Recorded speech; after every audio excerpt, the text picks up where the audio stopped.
پورے ملک کی طرح ٹھری میرواہ میں بھی یوم شہادت حضرت علی علیہ السلام عقیدت اور احترام سے SOPs کے تحت منایا گیا۔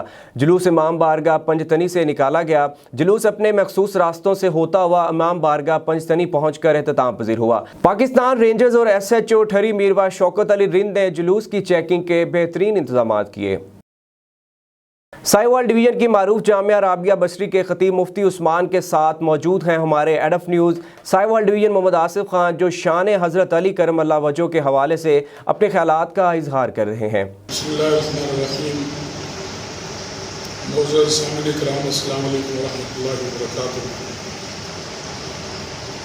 21 رمضان المبارک کو خلیفہ چہارم حضرت علی کرم اللہ وجہہ کی شہادت ہے، جو امیر المومنین خلیفۃ المسلمین خلیفہ چہارم داماد رسول فاتح خیبر، اللہ تعالیٰ نے اتنے اعزازات ان کو عطا فرمائے۔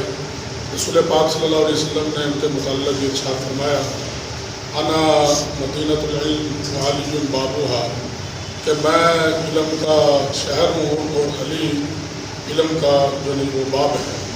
اور رسول پاک صلی اللہ علیہ وسلم ان کے شان میں یہ ارشاد فرمایا کہ میں ساری آدم اولاد کا سردار ہوں، اور حضرت علی کرم اللہ وجہہ وہ عرب کے سردار ہیں۔ بے مثال انہوں نے اپنی زندگی گزاری اور بہادرانہ زندگی کے ساتھ انہوں نے اپنی زندگی جو ہے وہ بسر کی۔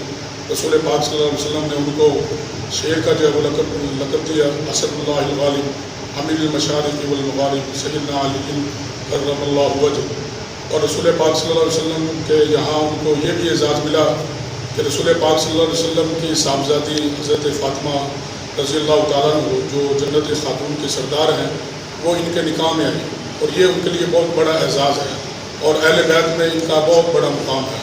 اللہ تعالیٰ سے دعا ہے کہ اللہ تعالیٰ ہم سب کو حضرت علی کرم اللہ وجہہ کے نقش قدم پر چلنے کی توفیق عطا فرمائے۔ وآخر دعوانا الحمدللہ رب العالمین۔